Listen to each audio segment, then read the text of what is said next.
ما ته وګورئ چا چې ملک وخوړو خدای دې وکړي چې واده پهې ملک تاو ما وخوړو زما استا خو ډېره تباه شوه ګټو یو د امبر سرو میخولی اچو دا ونډې او مالجوبنې د پاکستان څوک خوري کله د تنګو پنسو فیشنی کله د ارتو پنسو فیشنی میاش کې ولا لفظ جوړې بدلاوا او را بدلاوا او دا دونډوړای بډینده اړینده اوس وګورئ د تنګو پنسو فیشن نو ګد کمیس په ولا کې او تنګي پنسي او د دې چادرای وګورئ دا چې په لاره رواني دا ګوتیم داسې نیولې داسې به درته وګوري په د الیکشن کې یوه داسې وه زما ډرایور ما سره نو ما ته وی چې مولانا صاحب که دغې خو ما ته وویم او که ته خدای راستي که زم تاله ووټ درکړم ته دې سترګو ته خو یې وګور هی شرمېدل یا قومه شرمېدلو شرمېدل د دغه کوچي بازار کې د چا ښځو د بډو نه تانونه راوباسي ای شرمېدلو دې ځای کې د چا ښځو په بډو باندې تانونه والي شي په دغه مینا بازار کې د چا د ښځو ناپونه درزیان اخلي د چا د ښځو ناپونه اخلي ای شرمېدلو تاسو د واده په کارډ د هلک او د جینۍ د لاس تصویر وي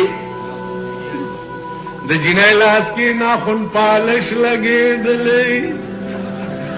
ناخن پالش چې کومو ښځو په نوکونو لګېدلی وي نه اودس کېږي او نه غسل وځي ناخن پالش یو مستقل پلستر دی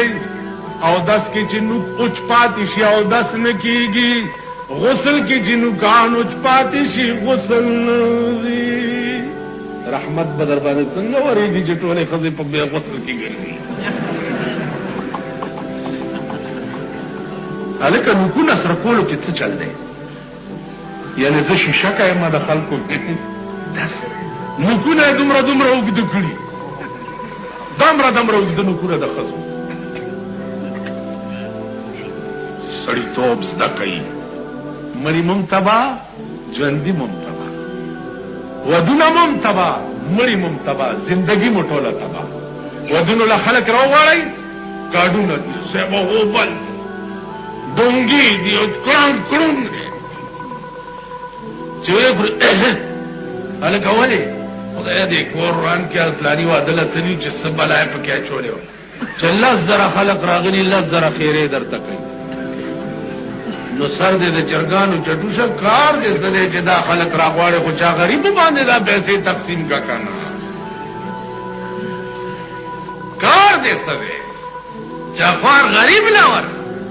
واده دې خیرات دې غریب راغی جوګم زاتا نو دا شملا کې ونی سن منډه منډه منډه منډه تاسو بار د دروازې دا تاسو خلک یو شرمېدلو دا ستاسو ودونه دي دا ستاسو خیراتونه دي